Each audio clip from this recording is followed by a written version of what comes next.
घमासान की बात करूंगा कि आखिरकार घमासान कहां कहां मचा हुआ है। घमासान मचा हुआ है यहां। कमाल रशीद खान घमासान मचा चुके हैं और मचाने के लिए तैयार हैं।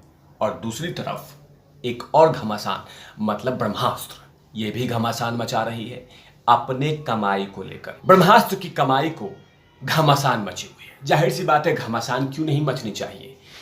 पब्लिक सोच रही है कि मैं तो गया नहीं, आखिरकार अटेंडेंस बन कैसे गया। अगर हमने चेयर पे बैठा नहीं उसके बाद भी अटेंडेंस बन रहा है, कुछ तो झोल है। इसी का घमासान मचा हुआ है। इसीलिए इस एपिसोड में दो टॉपिक पे बात होगी, मतलब कमाल रशीद खान और इधर ब्रह्मास्त्र। नमस्कार, आप देख रहे हैं तिवारी भैया, मैं हूं वेद प्रकाश। दरअसल कमाल रशीद खान जैसे ही जेल के अंदर गए तो पब्लिक ने सीधा सोशल मीडिया पे यही कहना शुरू किया कि ब्रह्मास्त्र रिलीज के पहले कमाल रशीद खान को जेल में डालने का मतलब है कि कहीं ना कहीं इसके पीछे करण जौहर का पूरा हाथ है। ये पब्लिक कह रहा है, ये याद रखिए करण जौहर, मुझे नोटिस मत देना। पब्लिक ने बकायदा सोशल मीडिया पे कहा था और लगातार अभी भी आप ढूंढेंगे तो मिल जाएगा, क्योंकि नोटिस है ना, डर लगता है। तो जैसे ही जेल में गए थे वो लगातार सोशल मीडिया पे यही बात आ रही थी कि ब्रह्मास्त्र को डूबते हुए बचाने के लिए लगातार इस तरह की कोशिशें की गई थी और लगातार ये ट्विटर ट्रेंड भी किया था केआरके के सपोर्ट में। केआरके लगभग कुछ दिनों तक जेल में रहे, उसके बाद सुनवाई के कुछ दिनों तक जेल में रहे, लेकिन सुनवाई के बाद जैसे ही जेल से बाहर निकले तो सबसे पहले उन्होंने जो बातें लिखी वो कहीं ना कहीं इतना जल्दी शेयर हुआ, इतना जल्दी सर्कुलेट हुआ कि पूछिए मत। और कुछ घंटों के बाद केआरके ने उसको डिलीट कर दिया, काट दिया, हटा दिया। दरअसल उस ट्वीट में लिखा गया था कि लेने आ गया हूं बदला, आ गया हूं बदला लेने। और जैसे ही उन्होंने ट्वीट किया उसके बाद क्या था, हाथों हाथ इतना वायरल हुआ कि कुछ ही घंटों में पूरी तरह से रफ्तार पकड़ लिया। अब वो तमाम केआरके के फैंस और जो ब्रह्मास्त्र को बॉयकट कर रहे हैं वो बोले कि स्वागत है सर, स्वागत है, आइए आइए सर, आप भी कुछ सहयोग कीजिए। क्योंकि जाहिर सी बात है, जिस तरह से केआरके खासकर आजकल कुछ फिल्मों का रिव्यू किए हैं, उससे कहीं ना कहीं बॉयकट जो ट्रेंड चल रहा है उसमें घी डाल रहे हैं। और वही बातें कहीं ना कहीं वो तमाम बॉयकट टीम को सपोर्ट मिल गया कि आ गए केआरके। और जब केआरके रिव्यू करते हैं तो कहीं ना कहीं फिल्मों पे इफेक्ट पड़ता है, फिल्मों पे इफेक्ट पड़ता है। क्योंकि बहुत बार ऐसी बातें चर्चाएं आई हैं कि कुछ लोग पैसा भी दे देते हैं कि तुम अपना रिव्यू करो, तुम अपना रिव्यू करो, तुम अपना रिव्यू करो। इसीलिए ये कहीं ना कहीं ये बातें जैसे ही ट्वीट किया केआरके ने कि मैं आ गया हूं बदला लेने, आ गया हूं रिवेंज लेने, और जैसे ही ट्वीट किया वो तमाम बातें सर्कुलेट होने शुरू हो गई कि ब्रह्मास्त्र में जो बची खुची बात थी वो फूंक गई, ये लिख लो। लेकिन थोड़ी देर के बाद वो बात केआरके ने काट दी और थोड़ी देर के बाद उन्होंने फिर से एक ट्वीट किया और लिखा बड़ी सहानुभूति तरीके से और बड़ी शांत तरीके से लिखा उन्होंने ट्विटर पे लिखा कि मीडिया नई नई कहानियां बना रहा है, मैं वापस आ गया हूं और अपने घर पे सुरक्षित हूं।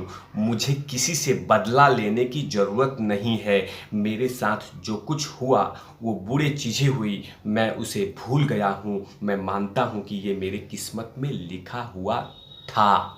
मतलब थोड़ी देर के बाद उन्होंने अपने सुर बदल लिए और सीधा कह दिए कि मीडिया नई नई कहानियां बना रही थी। जाहिर सी बात है, जो पहले वाला ट्वीट किया था कि लेने आ गया हूं बदला, उस पर काफ़ी सारे मीडिया ने बहुत सारी बातें निकालना शुरू कर दिया। उसमें सबसे ऊपर चल रहा था कि ब्रह्मास्त्र तो फूंकनी तय है, ये लिख लो।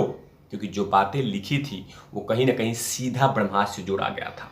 क्योंकि जब जेल में गए थे केआरके तो उस समय भी यही कहा गया था कि कहीं ना कहीं ब्रह्मास्त्र को बचाने के लिए साजिशें रची गई है, कहीं ना कहीं इसके पीछे ब्रह्मास्त्र की टीम है, कहीं ना कहीं इसके पीछे करण जौहर हैं। ये लगातार सोशल मीडिया पे चल रही थी। लेकिन जैसे ही उन्होंने लिखा कि मैं बादला लेने वापस आ गया हूं, उसके बाद वही था कि उस कनेक्शन को जोड़ दिया गया कि जो ब्रह्मास्त्र बची खुची है जो चल रही है, चंद लोग जा रहे हैं, उसमें और भी कम संख्या कर देंगे इनका रिव्यू। लेकिन फिलहाल अभी ऑफिशियल कहीं पे भी किसी तरीके से भी केआरके ने ब्रह्मास्त्र का रिव्यू नहीं किया है।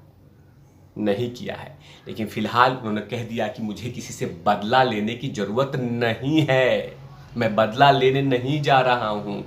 याद रखिए, मैं सुरक्षित हूँ, मैं घर पे आ गया हूँ, मैं किसी से बदला नहीं लूँगा। दूसरी तरफ बात कर रहा हूँ कि ब्रह्मास्त्र की कमाई पे घमासान मचा हुआ है, क्योंकि लगभग 3-4 दिन होने जा रहे हैं और उसमें कह दिया कि 200 को आंकड़ा छू लिया। कुछ चिलगोजे पत्रकार कह रहे हैं कि ये रिकॉर्ड तोड़ने वाली है, जब 3 दिन में 4 दिन में 200 करोड़ का आंकड़ा छू लिया तो एक सप्ताह में तो 1000 का आंकड़ा छू लेगा। मतलब सीधा फंडा है, 3-4 दिन में 200, तो मतलब हो सकता है कि एक सप्ताह के अंदर में जो बजट है फिल्म की उसको छू ले। लगातार ये सोशल मीडिया पे चल रही है, लेकिन पब्लिक ये कह रही है कि जब हम गए नहीं क्लासरूम में तो अटेंडेंस लगाया कौन? सवाल तो यही उठ रहा है ना कि जब हम क्लासरूम में नहीं बैठे तो ये अटेंडेंस लगा कौन रहा है, ये रूमर्स कौन फैला रहा है? और जाहिर सी बात है, पब्लिक तो गुस्सा करेगी ही।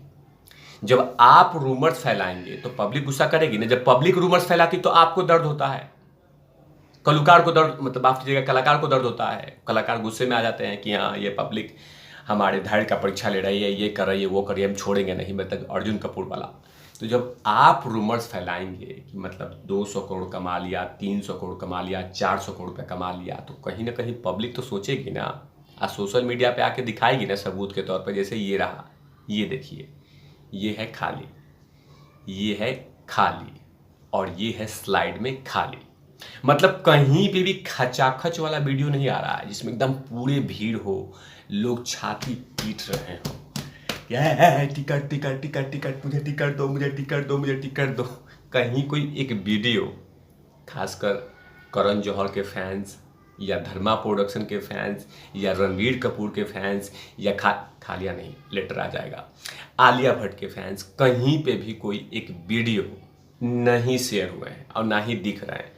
चिलगोजे पत्रकार अपने, जैसे हमारा घर है, उनका हाईफाई वाला घर होगा, तो उनमें कहीं ना कहीं बैठ के वो एसी रूम में, मेरे पास तो एसी नहीं है, तो एसी रूम में बैठ के उन्होंने पूरी तरह से लिख दिया है कि बम्पर कमाई, कूट कूट के पैसा आ रहा है, गोनी भरी जा रही है, मतलब बोरी भरी जा रही है पैसों से, सिली जा रही है। लगातार पब्लिक 3-4 किलोमीटर तक लाइन लगाई हुई है। ऐसे ऐसे चिलगोजे पत्रकार लिख रहे हैं।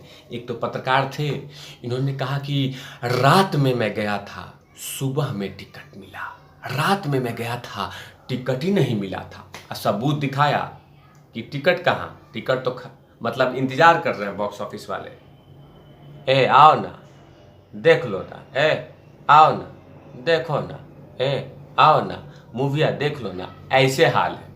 अब कहा जा रहा है कि मार हो रहा है, तड़प रहा है, मैं रात में गया था, टिकट नहीं मिला था, दिन में गया, सुबह में गया, वो भी मुश्किल से मिला था। कि सच्चाई कोसों दूर है। इन तमाम चीज़ों पे तिवारी भैया की लगातार नज़र रहती है और एनालिसिस करता रहता हूँ।